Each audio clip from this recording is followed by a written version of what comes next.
here! My 22-year-old son and his girlfriend were calling me from Boys Town in Chicago.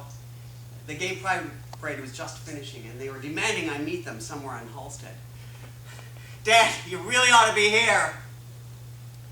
After accepting their invitation, I recounted to myself my own somewhat flimsy, not fully thought out, personal protest reasoning for not viewing the parade that year. I thought about my son's first pride parade in Los Angeles when he was very young, propped on my shoulders. His mother at my side. She was working for doing some healing work for the LA Center for Living, and I was working for the city of West Hollywood. And our son was taking in the joy surrounding him. It wasn't him or any of the other children sprinkled throughout the crowd who had any problem with what was before them. It was we, the adults, who saw any harm in the revelry. The tiny clack of haters on the sidelines made me sad. Clutching Bibles and spewing ugliness always seems an odd juxtaposition.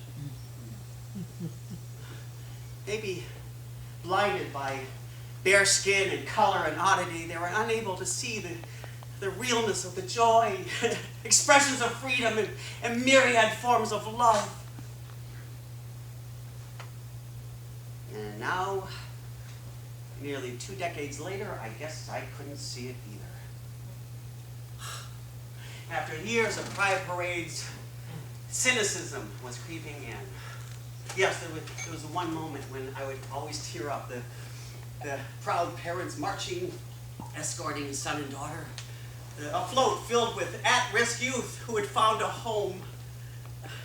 But I grew tired of truckloads of scantily clad, perfect, young male dancers and servers representing a club or dance club. Granted, I probably wouldn't say no to many of them, but I mean, is this it? Is that who we are?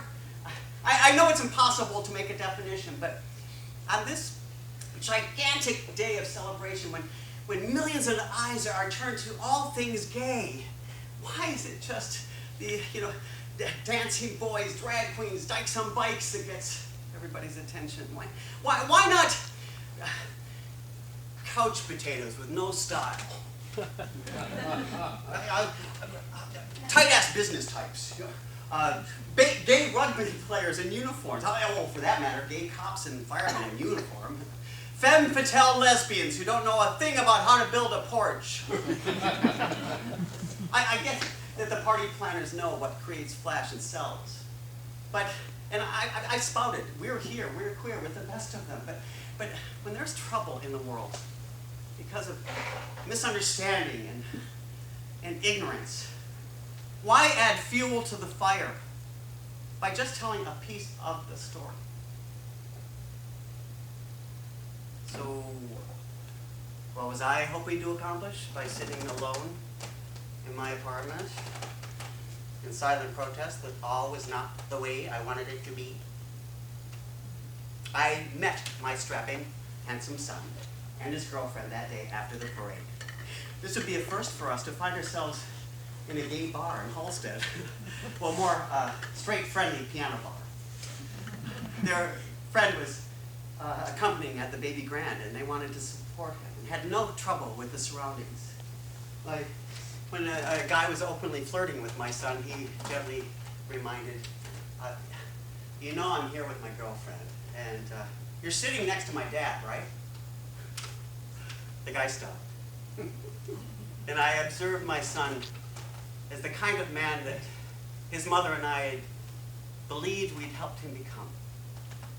I strived his entire life to demonstrate what a real man is. Strong, compassionate, fun-loving, open, vulnerable, wrong at times, but most of all, full of self. Not egotistical, but self-full, as in knowing who you are, and there's no one else like you. We checked out the Cub Scouts when he was a kid. After all, I was one long ago. And he came from the intro meeting saying, I don't want to join. They don't like gay people. I learned a lot from the kid. And now I was sitting next to the young man in a piano bar on Pride Day of all days. Strong singer that he is, he took to the stage and sang a song that had great relevance in the heart and mind of his father. All this music like you've never heard, if you know the right jukebox to play. There are glasses to raise in the praise of surviving the day. Down where Miss Kitty Farley is pouring whiskey, and Frankie Donahue is lighting her cigar. A smoky den where working men don't bring the wife. It's the laughter of fellas with stories to tell, men who love to get drunk and raise true feckin' hell. Or you come out with me and you'll see what you're missing in life. Streets of Dublin. Streets of Dublin.